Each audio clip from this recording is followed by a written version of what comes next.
JSD Cool here, and welcome to the final episode of Coolcraft Season 7. That is right, we are finally, or unfortunately, depending on how you look at things, at the end of the season. But all things must change and happen, and we have been going for a bit of a while. Heck, it's December now, which is weird, because we usually end the season in the summer, or at least that's what we've done historically. Now, in the last episode, the primary important thing, at least, that I did was I finished off at least the buildings in my base. Now, there's a little bit of work I still want to do on a couple of the interiors here. Shouldn't be too much, but I suppose the thing that seems more important, as it was kind of the thumbnail of the episode that we did in the last episode, was we got this done. The ultimate gumdrop, which is the ultimate candy of the thing that for some reason happened. It looks interesting, speckled with colors, but ultimately white. If it was translucent, I'm sure it would be, but I mean, this is Minecraft, so we have, I mean, it might have been able to be translucent. I actually don't know. Anyhow, if you're wondering what it does, I need to be hungry first. Alright, there's a sliver of hunger there, so I can now eat this and show you that it makes you a super being. Woo, with some ridiculous stats here, and ultimately it's quite cool and good. But that being said, let's move on to this episode's sacrifice. Now, this is the last episode, and the door's open. I guess I left it open last time. Since this is the last episode, can't be screwed to make a whole bunch of stuff, so we'll just hope that one stack of this, because I did make a whole bunch of these, and I didn't add them to the candy store because it's the end of the season. No one's going to buy them. Anyhow, let's hope that a stack of this is sufficient to be satisfactory. So, for the final time, here we go. Oh, come on! How is that not satisfying enough for you? It's system error. Please try again later. What? What system? What the heck? What the heck is going on here? How does this have a system error? This is. I thought this was. This is a system that can have an error. What the heck is? What's going on back here? What? Pay no attention to the people behind the curtain. Well, this isn't a curtain. This is a solid wall. But okay, stuff does appear to be a bit broken. What the heck is going on back here? There's people hanging out back here, and there's various bits of have these guys just been scamming me the whole time? But what about the signs at the beginning of the season, or I don't know, the fact that I built this and there wasn't the space back here when I okay, what? All right, so I'm just gonna not deal with that right now. I just can't. So to take my mind off of that, let's take a look around the server to see what's been going on and where we've gotten to in this season, starting, of course, with the world spawn here, which is in this mesa biome on this rock, surrounded by this ridiculously deep moat down here, which was quite a challenge to escape when we first spawned in, I must say. But yeah, and obviously, since this is where it's all started, and it was kind of difficult to get out of here, JRD Cool built this lovely dirt bridge here, which I never bothered coming back to upgrade, which is probably a mistake.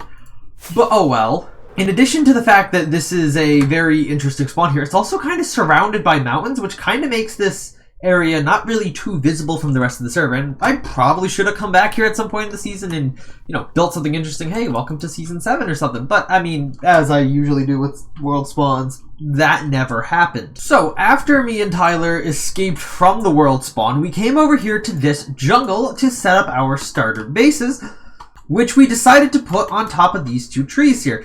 Now, if I remember, we were initially standing on top of these trees over here talking about it, but decided these trees were taller, and therefore we should build our houses here. And indeed, this is where episode 1 at very least started off, with me building this cozy little home on top of the tree here, where I split out my standard day 1 storage system onto the sides. Tyler also built his own house here, and he's still smelting kelp here. He also did technically set up a kelp shop here, but I don't think I've ever actually bought anything from the kelp shop once it became a kelp shop. Additionally, one of the things that I started to do very early on was as I got into villagers. Now, the closest village just so happens to be right down this river here, which was a bit convenient because early game you can use a boat, get there a little bit faster. And this is where I built my villager breeder for this season, which is in this box up here. And of course, as we discovered back in Season 5, if you build them away from stuff and put a bit of a water and lava situation on top, it turns into a pretty decent impromptu iron farm. That's pretty nice. Now, the primary reason why I chose this jungle here as the place for my starter base is because it happens to be right above the end portal. Which of course brings me on to the location that I ended up building my base. The end dimension. Since that brings us back around to the base, I think it's then time that we do that little bit of work on the base that I mentioned earlier. And to start with, we can take a look at least the access/interior to this building, as there's no door, it's all cobblestone, which, I mean, that's not necessarily a problem, but a little bit of work here does need to be done. This interior is, well, it's quite small, because honestly, the storage is down here. But I was also kind of dealt a bad deal, because, the door, it's in the center of this face. Where these stairs are is not very ideal. So actually, what I'm probably going to do is probably going to remove this set of stairs here, so that the stairs are like one wide, and that way this room at least feels a little bit more symmetrical in nature. Okay, so I guess I just kind of decided to go all the way in here and make a legit little interior here. So yeah, now you come in. The floor is the polished deep slate here. I had a random cobble deep slate stair there, so I just used that. Ceiling is of course the light gray wool. Hey, they were at the wool farm. What do you expect? The walls actually have a little bit of detailing. There, I had this nether brick wall laying around, so I used that kind of as a fence here. I did make these stairs 1 block wide because that just makes the room feel a bit better. I didn't have enough walls to go to here, so I'm just pretending this is intentional. Yeah, these are now smooth.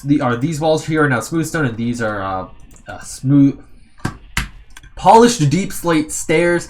And then I didn't do anything down here besides these walls and stuff because I can't be bothered. This is a lot of effort to fix, but this is an interior enough for me. So I might as well just show around the base now and recount what kind of got us to this point. So in episode 2, actually, I believe I came out here and at least at the very end of the episode to claim that this is where my base is going to be. And this was my storage system initially. Yep, my standard 6 chest system here. And I think, yeah, I'm still storing a bunch of random tools and buckets here.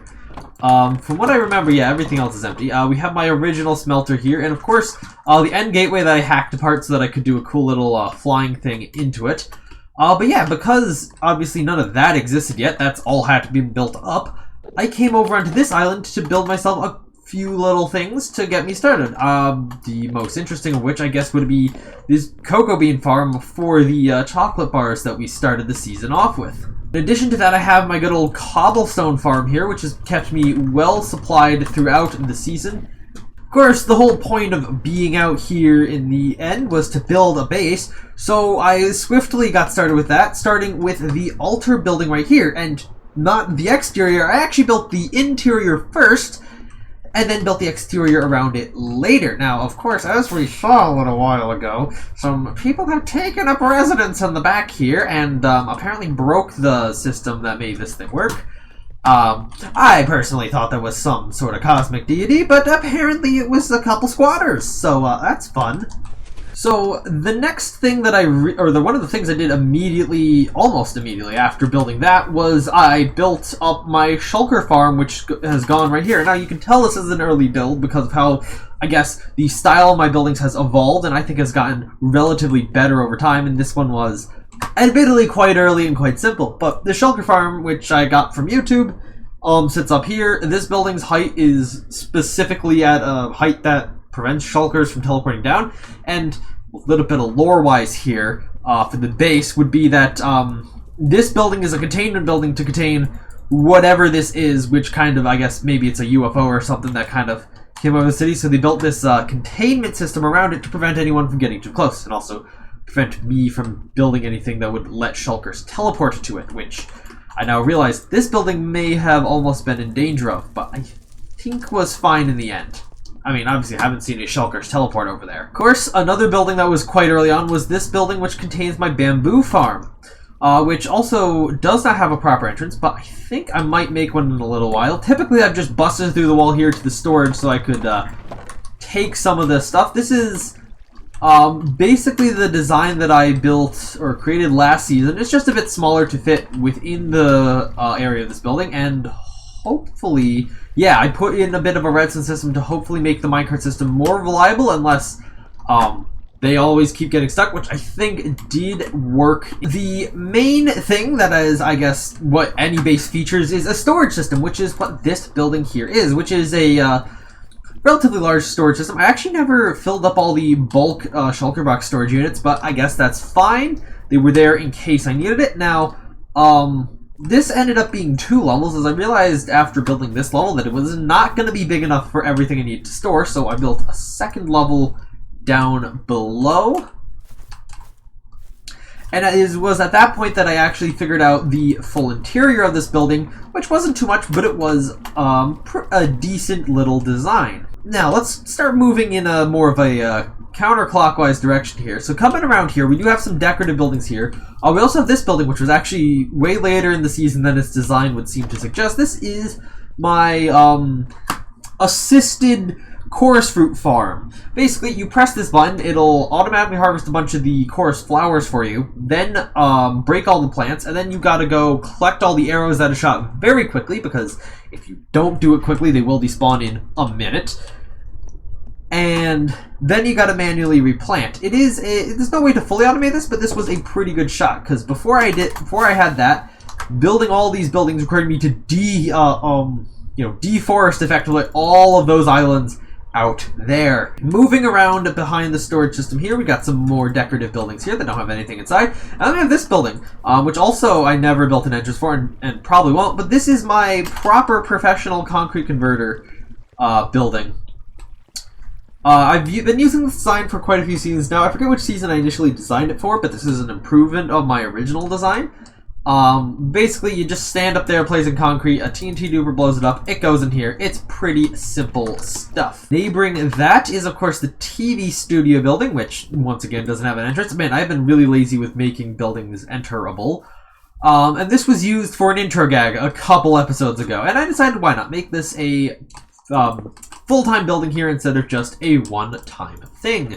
The next building on our tour here is the Ender Stock Exchange, which is where I ended up moving all of the villagers I got at the beginning of the season. This is a nice little interior here with a bunch of villagers on the walls. It ended up needing to be 2 levels because of the space, but we have librarians on the first floor, everything else on the second floor. Right next door to the Stock Exchange, we have the Sweet Berry Farm, which is actually the first time I've ever built this. This is way too big. It really did not need to be this big. There's never a moment when all the berries are even close to being harvested with 3 boxes, and this was way more than enough than I'd ever needed, and berries are an awful food source, but they were mostly used for the candy. And of course, the building we were just working on a few moments ago, that is next door to the berry farm, is of course the wool farm building. This one is kind of in the shape of a factory-ish building, which was my goal here.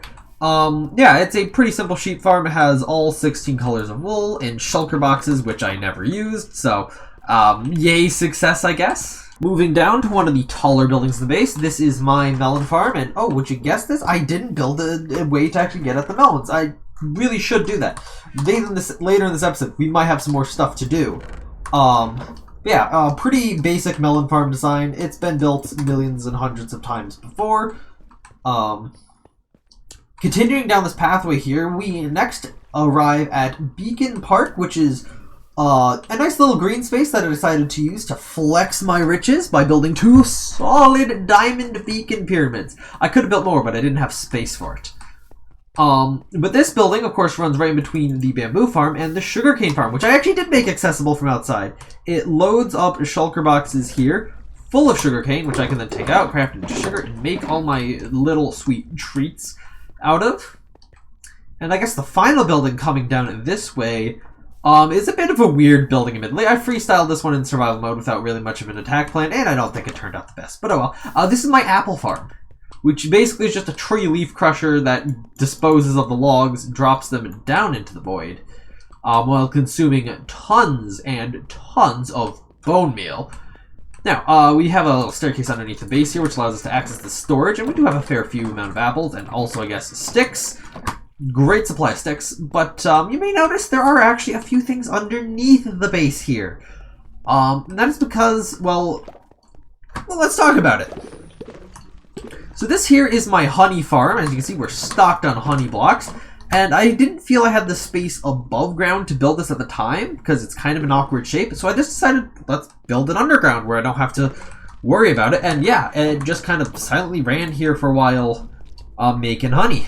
Now the other big thing down here is my sewer system, which is actually the primary way I have decided to put items into my storage system. You see, there are various trash cans around the base that say right here, that funnel their items through the sewers up into the storage system. In fact, I have a way to get down here from the storage system, which is through this little door here. And the other reason why I have that door there is because I need to access the output to my super smelter, which is also beneath the base. Because this thing was so big and long, there's no way I can build this above base, especially considering how thin this is. So I somehow barely squeezed this in. I say barely. I had, 2 more blocks that could have gone down.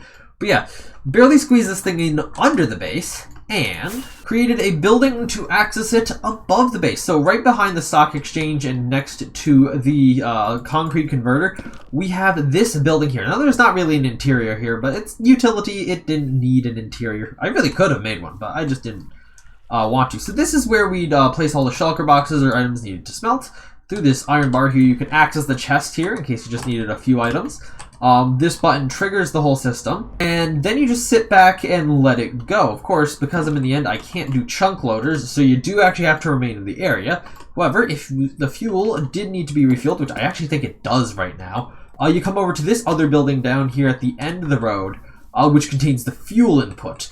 It took me a while to build this building, honestly, and I do not know why. But yeah, you see, all the space that would have been occupied by the super smelter is literally between that building and this one, and we managed to put the stock exchange there. So I think that was a pretty good use of space. Alright then, now that I've given you guys the lay of the land, let's do a little bit of work on some of these little pain points I shouted out there. So to start with, we have the bamboo farm here. Let's create a proper entrance for this. We're gonna do a simple door here. Now, I do want to get rid of that green because that feels a little bit weird, but it would be weird to not have that there, especially because, and this is just a little bit of a tip that I've learned, try not to have a 3x3 area of just like the same block in a flat surface. Adding some sort of variation like this can go a long way to making your builds look a lot better. Now, this building never looked particularly good as is, but I think that really helps for a proper entrance. I'm not going to do an actual interior because this is a little bit of a larger area.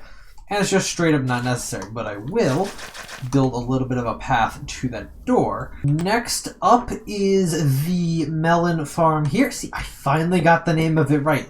The last couple times I was calling it a pumpkin farm for some reason, and I still don't know how I kept doing that. But yeah, so I think just to make this successful, we don't actually need access to the inside or really to modify this chest at all. We just have more storage. Just do that.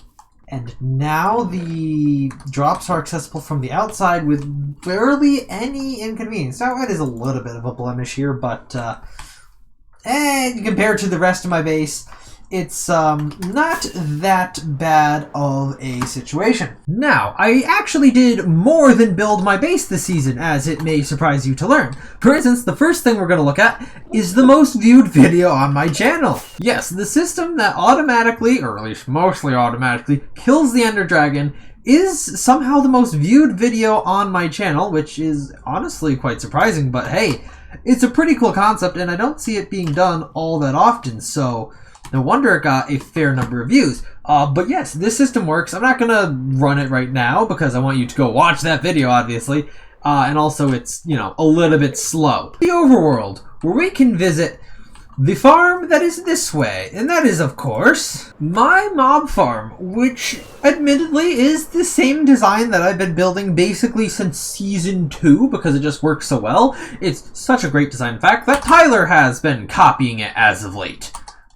Anyhow, not too much to say here, apart from the fact that I don't remember if I ever showed this on camera, but there's a fair number of turtles here from when I built my gold farm, which is, of course, the ridiculous design that uses mine carts to maneuver the piglins from their spawning platforms up to the killing chamber. Of course, the eggs are used for the attraction of the piglins. And yeah, this is probably one of the most ridiculous farms I've ever designed. But we were able to make a slight modification this season due to the presence of a certain wetness that I have come by in this season. Now, this completely illegal feeling substance in the nether here was, of course, the result of the project that I spent a good part of the spring working on, which was a way to trick the game into letting us get a water source block in the nether, of course. And the, result of that you can obviously see here in the nether on the roof, where I built a ridiculous ocean. I probably should have done a lot more with this, like building dolphin superhighways, but I didn't think of it.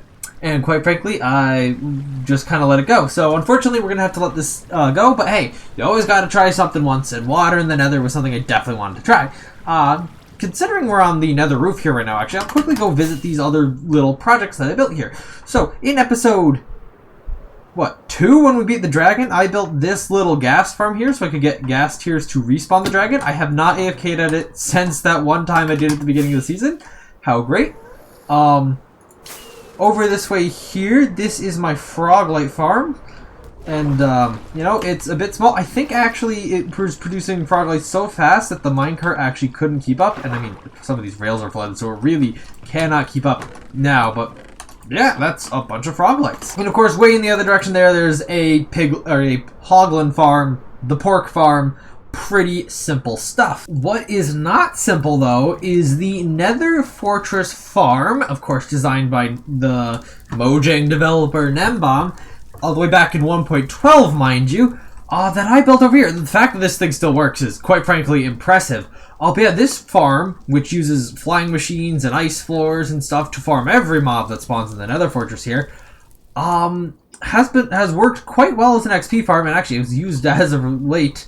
And you can see some of the less than desirable byproducts of this farm still cycling in the water that we have here for the collection system. I swear, I did make some use of the water in the nether. It was quite useful. One place where water was, of course, not all that surprising to find is in the perimeter. Or maybe it was surprising, considering I tried to coat most of the floor in it. And, well, I mean, I succeeded, thanks to the flying machines there. Of course, I never really could be bothered to come back and do the rest of this side because it's just not worth it.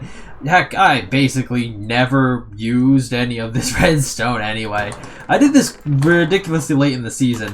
The things I just got sidetracked from. But right next to this is something I did basically at the beginning of the season. It's the good old slime farm, which is way too productive for its size and scale, I swear. This is this revolution in slime farming was quite frankly the most ridiculous thing ever. This farm has produced so much stuff that I never needed to AFK here again, past that one little time I AFK'd here right at the beginning of the season.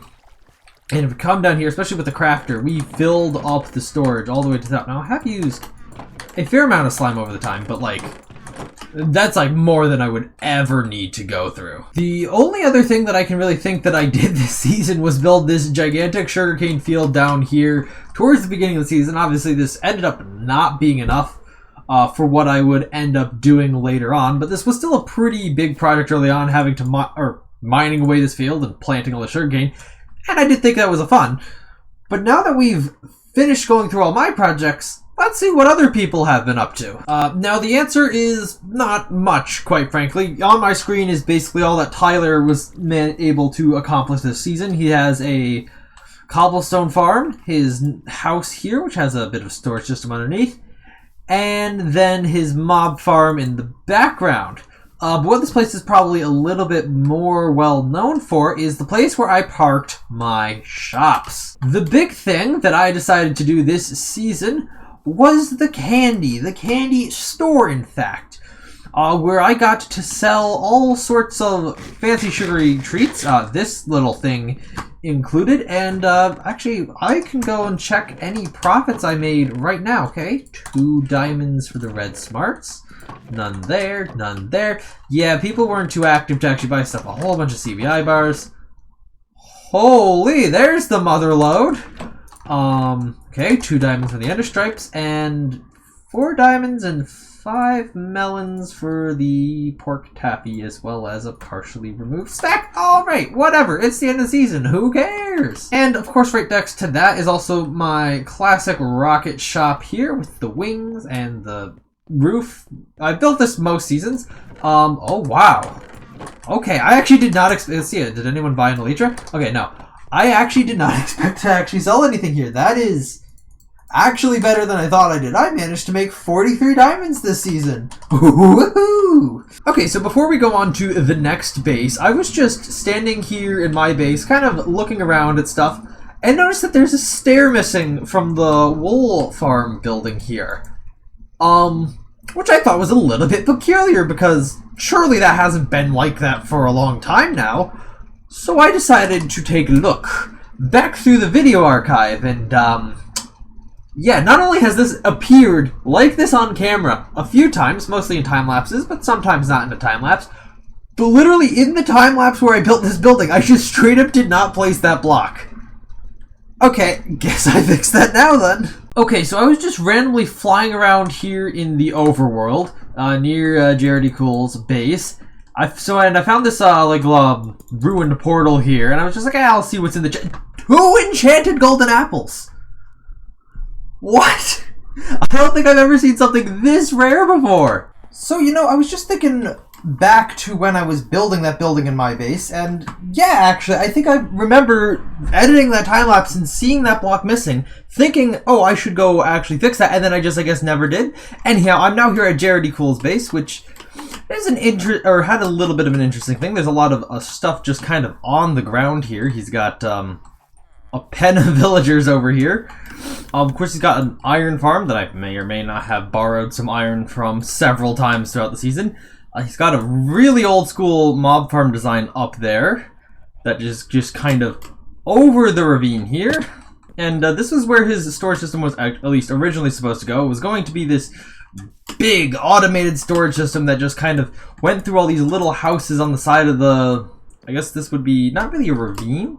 I'll call this a ravine, because why not? But yeah, just all these big little houses, or these little houses on the side of the ravine here, these were going to be a storage system. And then he just never ended up doing it, so he just made this manual storage instead. But I think, I don't know if he actually removed it, he started building, yeah, right over here, he started building the automated storage facility. Like, he fully designed this stuff out, and then just never actually built it.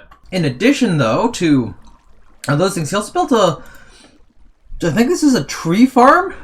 Actually, I'm not entirely sure, but yeah, I think this is a tree farm here, right next to, well, on this other hill over here, which is a little bit strange that he built it here, but hey, to everyone's base their own. Is there a way to get, is this a storage?